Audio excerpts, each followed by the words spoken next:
कैसे हार जाऊं मैं इन तकलीफ़ों के आगे। मेरी तरक्की की आस में मेरी माँ कब से बैठी है। हेलो स्टूडेंट्स, स्वागत है आप सभी का हमारे YouTube channel Smart Students with Shraddha में। मैं आप सभी का स्वागत करती हूँ। देखिए, आज का ये जो हमारा वीडियो है ये उन सभी स्टूडेंट्स के लिए मोस्ट इम्पॉर्टेंट होने वाला है जो कि पढ़ते हैं साइंस विषय। और मेन ये मैंने क्लास 10th वालों के लिए बनाया है क्योंकि उनके सिलेबस में है।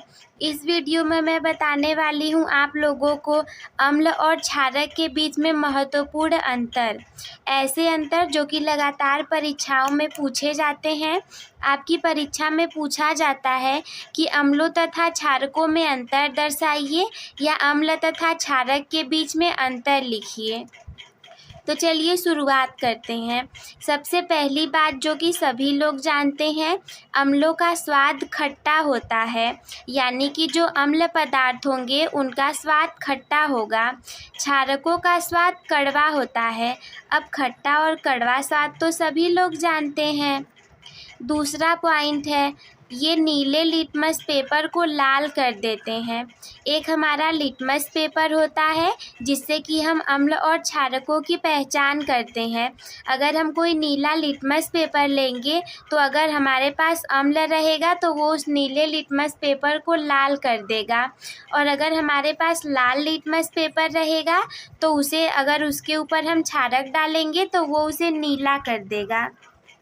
तीसरा पॉइंट हम देखेंगे, जो अम्ल होगा वो जल में विलय होने पर हाइड्रोजन आयन देते हैं।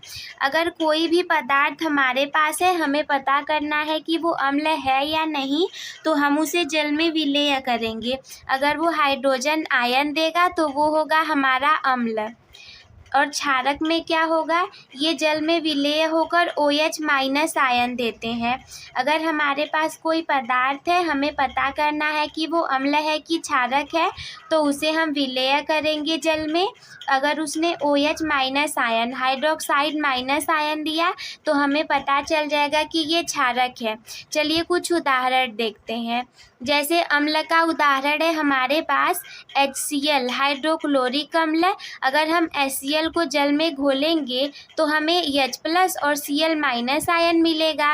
अगर हम H और Cl को तोड़ेंगे तो ये हमें पता चल जाएगा कि ये H+ आयन दे रहा है, तो ये अम्ल है। दूसरा हम देखेंगे H2SO4, सल्फ्यूरिक अम्ल। अगर इसे हम तोड़ेंगे तो हमें मिलेगा H+ HSO4-, तो हमें पता चल जाएगा कि ये अम्ल है। अगर हम क्षारक में देखें